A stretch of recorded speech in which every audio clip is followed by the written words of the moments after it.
So the point is that we're kind of in this middle ground between Christ's first coming and Christ's second coming, right?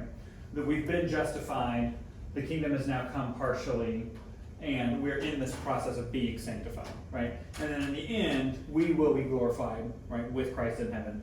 Jesus will come again, the kingdom will come in its fullness, and that aspect of the kingdom has not come into practice yet, right? The question is, the stuff that we see in Revelation, where does it fit on this spectrum? So just kind of the preliminary notes. We think it was written by John the Apostle. We don't know that, right?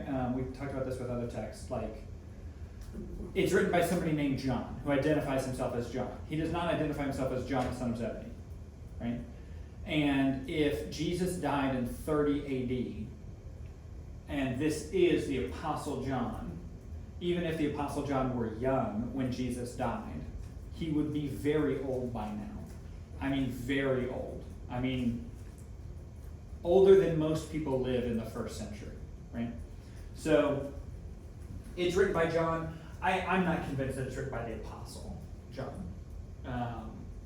The text doesn't say that, so it's not one of those like, oh, you don't believe in the Bible if you don't agree with us. But there are plenty of other Johns who are writing stuff in the first century, right? In the same way that, like, a lot of scholars now don't think that the Gospel of John is written by John, the son of Zebedee, right? I don't know if that's shocking as well. But it's written by somebody who identifies himself as John. That's kind of all we know. We think that it was written around 90. Again, this is speculation. We just don't know. The things we do know, it's written by somebody named John. He's writing from Patmos, and he's writing to these 7 churches, right? We know those things because they're in the text. The churches that he lays out, you can see Patmos here, they go in order of how a letter would be circulated. I'm going to skip too far. Generally speaking, in Asia Minor. So he names them in order: Ephesus, Smyrna, Pergamum, Thyatira, Sardis, Philadelphia, Laodicea, right? So when you write a letter like this, you intend for it to be sent around. And this is the order of the names that he writes. So it makes sense that he would be here writing them, intending them for them to travel. What's the genre of Revelation? Apocalyptic literature. Sure. Taking a step back from that, is it a narrative? Is it history? Is it a letter? Is it a... It's like a letter and a prophecy. Right. So it has the opening and closing, identifying himself, identifying who he's writing to, but then it also has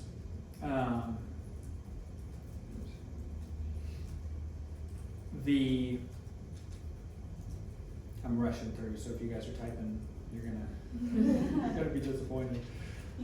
It also has prophetic elements, which I think we talked about while we were doing prophecy, that it has both of the talking about stuff that's happening now and talking about stuff that's going to happen in the future, right? And I think most of the issue with interpreting Revelation is, what if this stuff is happening now, and what if this stuff is happening in the future, right? We know that in Revelation 1:1, this is right now, right? It's John talking about what's going on in his life right now. And by Revelation 22, it's very clearly something in the future. New heaven and new earth, everybody's worshiping Jesus, it's very clearly something that hasn't happened yet. The question is, how much of the stuff in between falls into one category or the other? In the same way, it's apocalyptic, right? So the word that we translate Revelation is the word apocalypse, right? And just so everybody...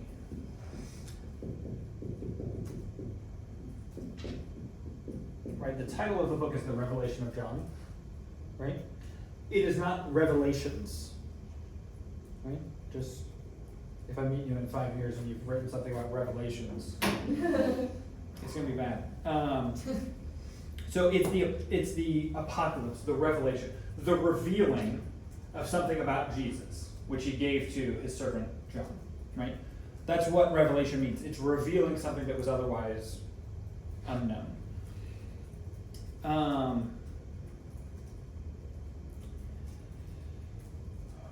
So, obviously, the issue with revelation is interpretation, which is why we're talking about it, because this is a class on interpretation. A lot of the difficulty revolves around this idea of the millennium, which is a 1,000-year reign of Christ on earth. It comes from Revelation 20. And all of the issue is this a literal thing that's going to happen of a 1,000-year reign of Christ? Is it a literal thing that is already happening and when John is writing this? Or is it some sort of symbolic thing, right? So is it literal, is it symbolic, is it taking place in the past or the present or the future, right? These are all issues that have to be dealt with. And there are, 5 approaches? So the gray here is the millennium. So this is the image we saw at the beginning, the crucifixion and the second coming and what's going on in between. The dot here is us, right, where we are on the spectrum. The idea here is that the millennium is just being fulfilled. It's not really 1,000 years, obviously, although Great Schism of 1056, if anybody's familiar, man, people were thinking that was the end of the millennium because the church had been one church for literally almost exactly 1,000 years, and then it split, and people were freaking out. So the idea is that the stuff that's happening in Revelation is happening, it's just all spread out, right? The problem is that a lot of the events in Revelation don't really fit very closely with what is actually happening in history.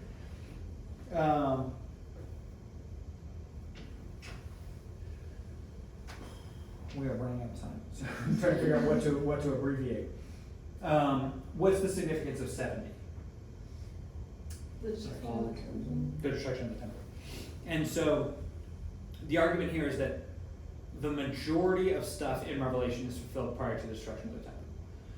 And so in that sense, when John is writing it, it's already happened. A lot of the stuff is already happening. So he's prophetic in the sense of he's explaining the spiritual realities behind the destruction of the temple. This one, it's partial because there are future aspects that haven't come yet. The bodily return of Jesus, the resurrection of believers, the renewal of heaven and earth, right? Those things haven't happened yet.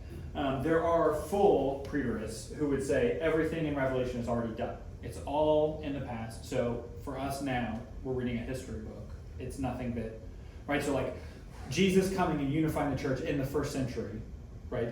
And creating the church. That's the new heavens and the new earth. That's what's happening.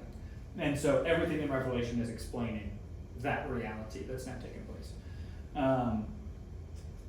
The futurist approach is, I think, what we normally hear when people talk about interpreting Revelation now is that we're here and all of Revelation is coming, right? On Thursday, we'll talk about the different ways that people understand that with the tribulation and the rapture and all that sort of stuff. But the idea is that people look in Revelation now to see what's going to happen, or to see like interpretation for things that are happening now. There's a war in Israel, right? Oh, let's look in Revelation and see what Revelation has to say about this current event that's happening. This is much more popular today than it's ever been in history. Before like 1970, 1960, this was not popular. Nobody believed that there was going to be a sudden rapture and like Christians were all going to disappear until it became super popular, kind of with the evangelical movement in America. And then we also have this kind of idealist approach that interprets Revelation as mostly symbolic and doesn't really talk about real world things that are really happening. It's all spiritual warfare, stuff that's happening outside of our physical reality. And therefore, it still has meaning because the spiritual realities that existed when it was written in the first century are the same as the spiritual realities that exist now. We don't need the historical events to happen in order to help us interpret what's going on. Does that make sense? I know we're rushing through it because it's a lot. And then there's this eclectic approach, which kind of just does whatever, right? Does whatever it wants. All of this stuff is happening between, but there's multiple fulfillments, there's multiple meanings, there's layers of meaning between spiritual realities and physical realities. Some things have already happened, some things haven't happened yet. Some things have already happened and will happen again. It's kind of just a mishmash of whatever. I think the difficulty with this is figuring out what goes where, right? If you're going to kind of accept all the different approaches. The difficulty with this one is, well, which passages fit into which sections, which types of interpretation? Because then it just comes down to arbitrarily, oh, I don't like this, so I'm going to say it's this, and I like this, so I'm going to say it's in the future, or whatever it is. Does that make sense as kind of a fast and loose reading through Revelation? We can talk about this more on Thursday, where we'll get into these big gross words. And we can talk about all of this sort of stuff on Thursday. And then remember Thursday we can also talk about kind of anything else.